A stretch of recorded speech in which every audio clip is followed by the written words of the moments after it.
Praise the lord. యేసుక్రీస్తు నామమున మనము జీవించు వారమై ఉన్నాము. ఈరోజు దేవుని వాగ్దానము హెజ్కేలు రాసిన గ్రంథము 47వ అధ్యాయము 9వ వచనము. ఈ నది ఎక్కడ పారునో అక్కడ సమస్తము బ్రతుకును. ఈ నది అన్న దగ్గర యేసుక్రీస్తు లేకపోతే యేసయ్య అని పెట్టి మనం చదవచ్చు. ఈ యేసయ్య ఎక్కడైతే మరి జీవించునో, ఎవరిలో అయితే ఉన్నాడో, ఎవరితోనైతే ఉన్నాడో, ఎవరికైతే రక్షణ కలుగజేశాడో వారందరూ మరి సమస్తమును జీవించులాగా మరి తండ్రి ఆశీర్వదించాడు. మరి యేసయ్యని కలిగిన ప్రతి ఒక్కరికి నిత్య జీవము కలగనై ఉన్నది. మరి ఈ లోకంలో మనం చూసినట్టయితే 70, 80, 90 మహా అధిక బలం ఉంటే, మరి జీవం ఉంటే, మరి 100 దానిపైన జీవించే సామర్థ్యాన్ని దేవుడు కలుగజేశాడు. అయితే మరణము అనేది మాత్రం తప్పదు.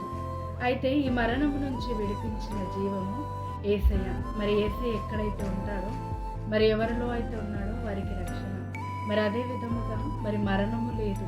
ఈ లోకములో, అశాశ్వతమైన లోకములో మరణించినప్పటికీ యుగ యుగములతో ఆయనతో జీవించే భాగ్యాన్ని తండ్రి మనకి దయచేసి ఉన్నాడు. ఇంత గొప్ప భాగ్యాన్ని ఇచ్చిన తండ్రికి స్తోత్రం. అయితే మరి మనమైనా అనేకులు సమస్తము బ్రతుకులాగా అంత గొప్ప దీవెన ఆశీర్వాదాన్ని దేవుడు మన కోసము దయచేశాడు.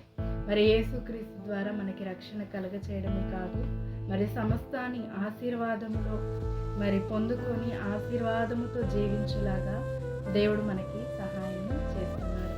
ఈ వాగ్దానము, ఈ వాక్యము మనందరి జీవితంలో నెరవేర్చబడి ఇంకెవరికైతే మరి యేసయ్య మరి ఈ నది తెలియదో, ఈ నది మరి వారు తెలుసుకొని వారు సమస్తము, వారితో ఉన్న సమస్తము బ్రతుకులాగా దేవుడు దయచేయనుగాక. మన గురి కలిగిన ప్రతి ఒక్కరిని దేవుడు రక్షించునుగాక అని ప్రార్థన చేస్తున్నాం. తండ్రి, యేసుక్రీస్తు నామమున ప్రార్థిస్తున్నామయ్యా. మమ్మల్ని రక్షించుకున్న విధానాన్ని బట్టి వందనాలు. మరి నీతో ఉన్న ప్రతి ఒక్కరికి సమస్తము బ్రతికి జీవించే కృపని దయచేస్తావయ్యా. మమ్మల్ని యుగ యుగములుగా మరి నీతో ఉండుటకు సహాయం చేసిన తండ్రి నీకు వందనాలు. మరి ఇంకా ఎవరైతే మా రక్షణలో, మా ప్రార్థనలో ఉన్నారో మరి వారందరికీ నీ రక్షణ కలుగచేయుటకు నీ హస్తాన్ని, నీ కృపని దయచేయమని, నీవే ఆశీర్వదించి వారిని బ్రతికించమని యేసుక్రీస్తు నామమున